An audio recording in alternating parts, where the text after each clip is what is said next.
Morning friends, मैं are के sir एक बार फिर से आपके सामने एक बहुत बेहतरीन टॉपिक के ऊपर अपना वीडियो लेके आया हूँ। उम्मीद है आपको बहुत पसंद आएगा।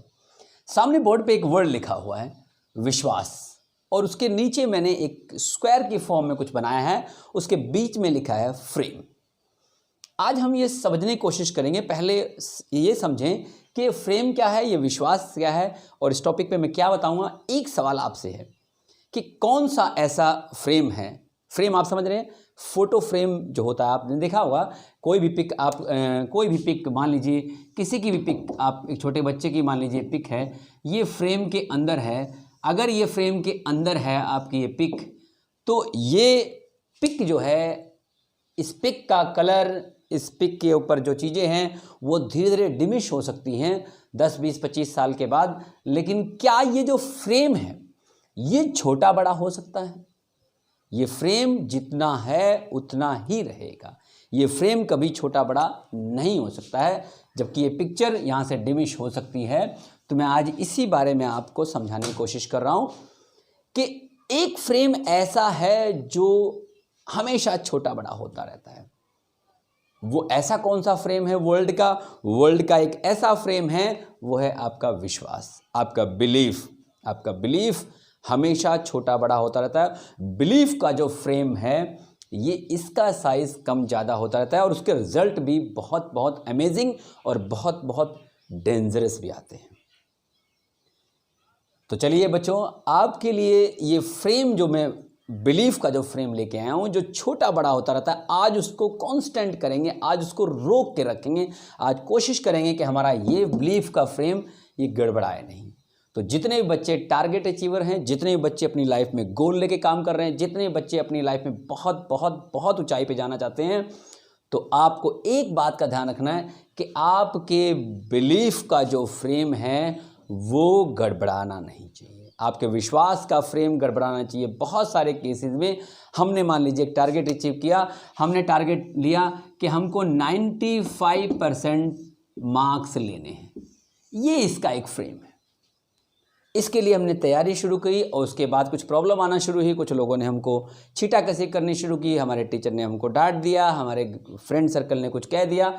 अब ये हमारा फ्रेम जो है, उनकी तमाम बातों से कि तुमको क्या है, तुमको ये नंबर आएंगे कि नहीं आएंगे, हमारा ये फ्रेम थोड़ा छोटा हो जाता है, ये 80% पे आ जाता है। अब देखिए, मेरा ये बिलीफ का फ्रेम था, ये फ्रेम और इस फ्रेम में कितना डिफरेंस है। और फिर थोड़ा टाइम गुजरता है, फिर हमें थोड़ा आलस आ जाता है, हम थोड़ा काम करना बंद कर देते हैं, हमारी टारगेट थोड़ा सा डिमिश होने लगता है। अब ये फ्रेम 65 पे आ जाता है, ये वाला फ्रेम। तो इस तरह से आपके फ्रेम का साइज चेंज हो रहा है। इसलिए लाइफ में वो सभी बच्चे जिनका टारगेट अचीव नहीं होता, उनको बिलीफ का ये फ्रेम उनका छोटा होता रहता है, इसलिए लाइफ में वो बिल्कुल कुछ नहीं अचीव कर पाते। इसलिए ध्यान रखना है कि आपको इस फ्रेम को छोटा नहीं होने देना है। जो फ्रेम आपने शुरू में बनाया है, उसी फ्रेम के अंदर आपको सारे वर्क करना शुरू कर रहे हैं। इसलिए मैंने आज टॉपिक लिया था कि फ्रेम क्या है। फ्रेम बिलीफ के ऊपर मैं कुछ एग्जाम्पल आपको दे रहा हूँ और कुछ बातें और बताने जा रहा हूँ।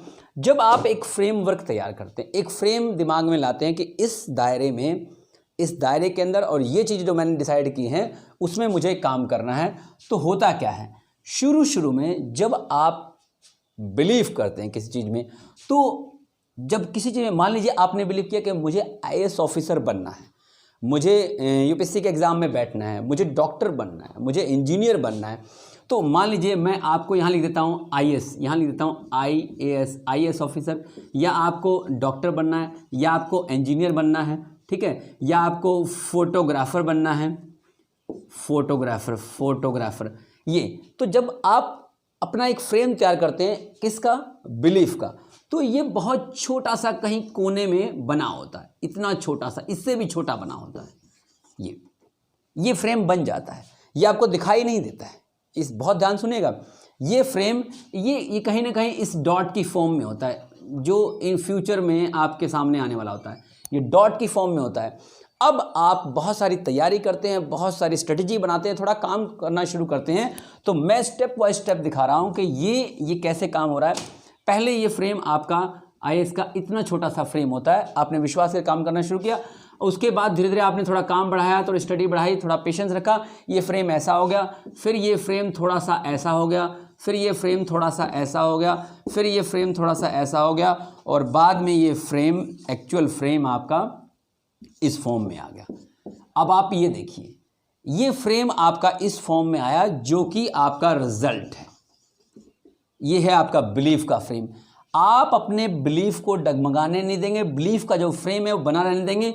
शुरू में आपको ये इतना छोटा ही दिखाई देगा, आपको लगेगा अभी तो बहुत हो सकता है कि नहीं हो सकता है, लेकिन बिलीफ के फ्रेम को छोटा बड़ा नहीं करना है, बस विश्वास का जो फ्रेम है वो बनाए रखना है। ये फ्रेम ऑटोमेटिकली बढ़ के आपके रिजल्ट की फॉर्म में आना शुरू हो सकता है और बाद में ये ऑटोमेटिकली आपके सामने आ जाएगा। ये प्रैक्टिकली प्रूव्ड है कि जैसा हम सोचते हैं लगातार वैसी पिक्चर्स पहले बनती है, बाद में वो रिजल्ट देना शुरू कर देती है। एक एग्जाम्पल से मैं आपको बताऊं कि बिलीफ का जो फ्रेम कैसे वर्क करता है। एक बार क्या होता है, एक आदमी को एलर्जी थी, फूलों से एलर्जी थी। अब उसको फूलों से एलर्जी थी तो वो एक मूवी देखने के लिए चला गया। मतलब फूल जब भी सामने उसके आता था तो उसको छींक आ जाती थी।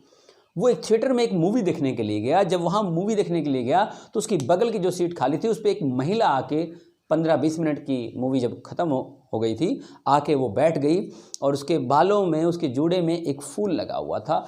ये पर्सन जिसको फूलों से एलर्जी थी, उसने जब बीच में उसका ध्यान थोड़ा सा बटा, उस महिला की तरफ देखा तो उसका ध्यान फूल के ऊपर गया और फूल को देखते ही अब जो उसके दिमाग में पहले से पिक्चर थी, जो विश्वास था, जो बिलीफ था कि अरे ये फूल आ गया, अब बस मुझको छींक आने वाली है, पहले उसने सोचना शुरू किया, छींक आई नहीं।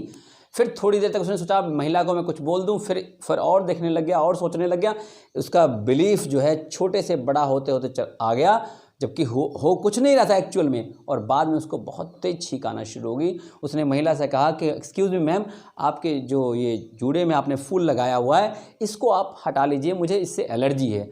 तो महिला का जवाब था कि सर आपको इससे एलर्जी हो ही नहीं सकती, क्योंकि ये तो पेपर फ्लावर है, ये तो कागज़ का फूल है और इसमें तो कोई फ्रेगरेंस है ही नहीं।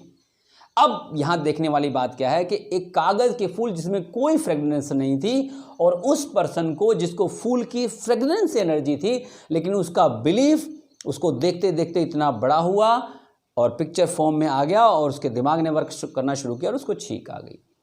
तो इस चीज़ का आपको ध्यान रखना है कि आपको अपना जो बिलीफ है वो बार बार आपको याद दिलाना है कि नहीं ऐसा हो सकता है, ऐसा होगा, आई कैन डू इट, मैं क्विट नहीं करूँगा कोई परिस्थिति हो।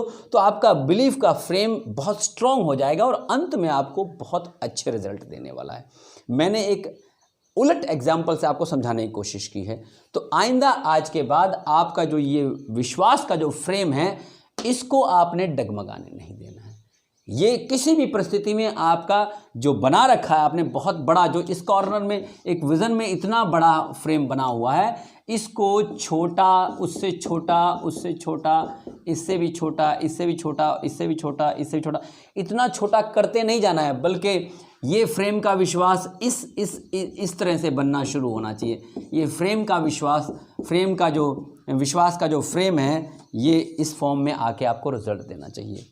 तो मैंने आज इस छोटे से वीडियो में इतना समझाने की कोशिश की कि आपका जो विश्वास का फ्रेम है कभी डगमगाए नहीं किसी परिस्थिति में, तो आप अपने बड़े से बड़े गोल को भी अचीव कर सकते हैं। इसी के साथ मैं आर के सर आपसे विदा लेता हूं। आपसे एक ही रिक्वेस्ट है, मेरे वीडियो को बहुत सारा लाइक, शेयर और सब्सक्राइब कीजिएगा। लॉकडाउन के इस पीरियड में अपने घर पे सुरक्षित बने रहिएगा।